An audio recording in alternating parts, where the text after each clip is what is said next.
Hello, how are you? Can you introduce yourself, please? Thank you. My name is Mohammad Naseer. I am from Afghanistan. I'm studying public health at Montclair State University. Yes, so can you tell a bit more about English instruction, how you start learning English and what difficulties you encountered? It is interesting. Way back when I wanted to learn English, I believed that when I learn ABC, the alphabetics, I will learn English. It took me like a month to learn only ABC, and when I learned, I knew nothing. Then I started English course. It took me 2 years to study and understand the basic of English. And my luck was good that I started teaching at the same course, despite the fact that I knew I know nothing. But I thought that if I do practice as a teacher, teaching other students, I will learn a lot. And that really helped me. And then after that, I began providing tuition to other students and also reading the newspapers that I would read, like when we would buy bread or any other stuff.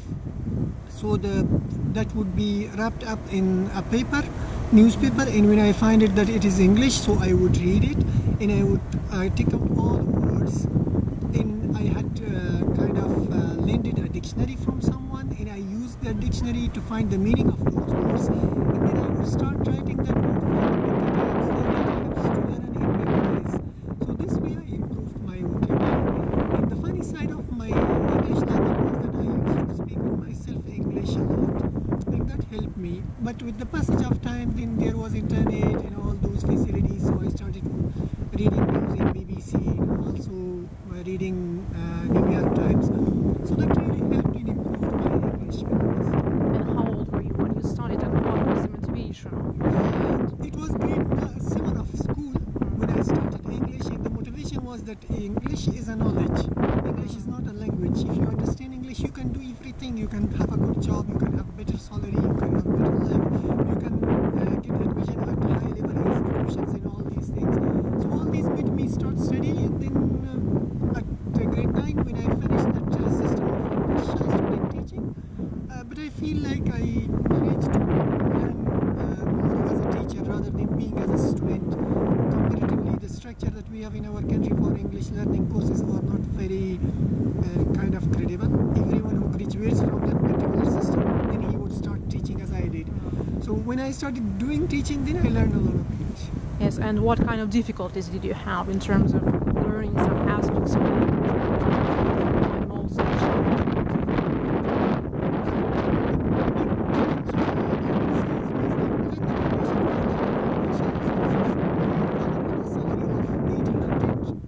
by that time, in my English course would needed like 350 currency of that time, which was like half of my father's salary almost, and that was the most challenging thing, to find the money and continue studying. And when I got to the in English environment, I found it kind of easy like other learnings. I knew that if I study more, I will learn more. And that particular motivation always kept me successful. Like if I would not learn something and I would understand that it's difficult, then I would start doing it many times and repeatedly, and then I would get it. And so far it has been same with other studies. But in between that, there was a particular aspect of English that people who know better English, they are superior. So that would always make me try more, and sometimes I would feel disappointed that why it is the case. But with the passage of time, that also gone, because now I feel that I know that much English that I can deal with anyone, either native speakers or non-native speakers. And what can you say about the general attitude to English in your home country and language instruction? Yeah, unfortunately the instruction system in our country for English language is so weak. I told you that mostly they are those who graduated from that particular system, and they start doing this, teaching the same system. Well, people are so interested to English, and now trend is kind of changing. People not only focus on that particular English courses or system that is there in the country. People also try to watch TVs, also try to, they have more access to Hollywood movies. In the past, they would used to have access to Bollywood movies, so everyone almost in my country at least is able to speak Hindi. But now they started watching Hollywood movie that would have its impact. And also they have access to internet and also good TV channels, cables and satellite. So they are kind of getting with the environment of English, and I see now new people learning English easily compared to what we used to be learning with a very isolated environment. So it's been changing. It has been changing to positive, plus the intervention of the United States and the international community. You will be able to find better job, and in fact it is the case that there are some people who only understand English. Their education qualification is so weak, but they know good English, they get good salary, and so that makes many other people to start learning English. So it's good motivation in terms of economic incentive here. Yeah, in terms it's very positive. In other terms it's very negative, because those who are very well qualified but they don't know good English, they would not get good jobs. And how do you use English in your professional life? Currently, all my searches are English. My studies are in English. For last 5 years, I worked in an organization which had used English as a language. So my everything is almost English, except my family and my close friend from my country. With everyone, I speak English. Only sometimes when I find an Indian, I speak with them Hindi. And what other languages can you speak, and what languages are used in your country? Yeah, in my country, Pashto and Dari are the two common languages that are spoken and formally used. English is getting in through NGOs and international organizations. So these three languages I can speak. I can also speak Hindi, and it is the blessing of Indian movies, as I told you in the beginning. And in addition to that, I also understand Arabic because of religious studies we undergo at school, and that is kind of compulsory studies that everyone has to study and learn. Because at the time when I was studying, there was many religious books and Arabic books that I used to, and I was quite good in understanding Arabic, but with the passage of time I forgot, but now I can understand it. So a little bit, I'm so interested to learn French, if I could. And do you think it's beneficial for a person to be multilingual, and what are the benefits? Yeah, it is quite beneficial. Now, world is like a global village. Particularly an example, when I was in Jordan, a person came and was talking to me in Arabic because I could understand his Arabic, but I could not respond well in Arabic. He was like shocked. He said that you look like Jordanian, but you are not speaking. I said, no, I'm not. I'm from Afghanistan. So if I knew good Arabic, that person would have been close friend of mine. So like establishing networking at personal level will be very important to understand my languages. But at a top level, at a development level for countries, in exchange of culture, understanding and tolerance, all these things come through language and communication. So understanding the languages, the better it is. But it should not be kind of mistaken with the knowledge. Language is something very important that could be part of knowledge, but not all knowledge, as it has been a trend in our country where English is considered as a big important thing, despite the fact that it is.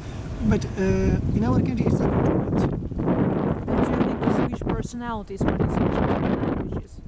Do you feel like the same person, or something changes when you switch to another language? It really does change. When I speak English, I feel more formal. When I speak with my native language, Pashto and Dari, I feel so friendly with people. And I'm a little bit too polite when I speak English. And when I speak Hindi, it feels so a bit romantic, because we watch all Indian movies and all Bollywood movies and romance and that. So it's all changing characters, in fact the personalities in a sense. And how has your experience here have been so far in terms of language, and have you had any misunderstandings or stereotypes or judgments from other people? Interestingly, no, I haven't seen any person behaving differently. Either they feel that I lived a long time in the United States because I'm so fluent in English, or possibly my physical looks look like that they don't feel to behave that way, or possibly I have not met any person who is like kind of stereotyping or behaving in a biased manner.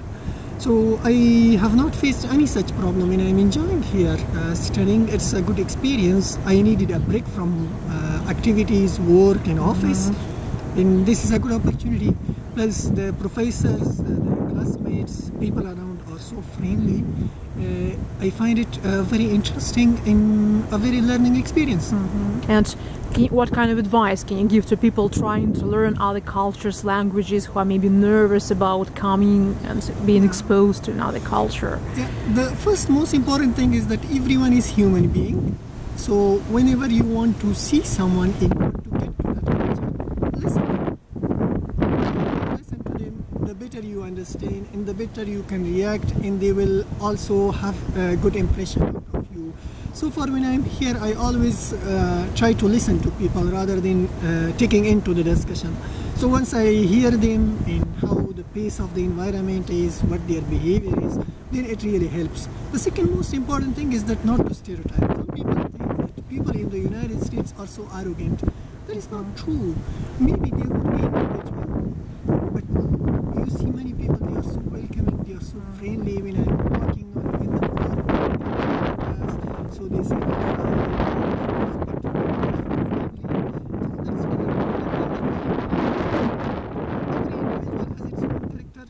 but we cannot stereotype people whether they are arrogant, they are good, or they are bad. Yeah, so it's good advice here for everyone. So good luck to you in your studies, in your research career, and I hope you continue to have a good time here in the United States. Thank you. Same to you.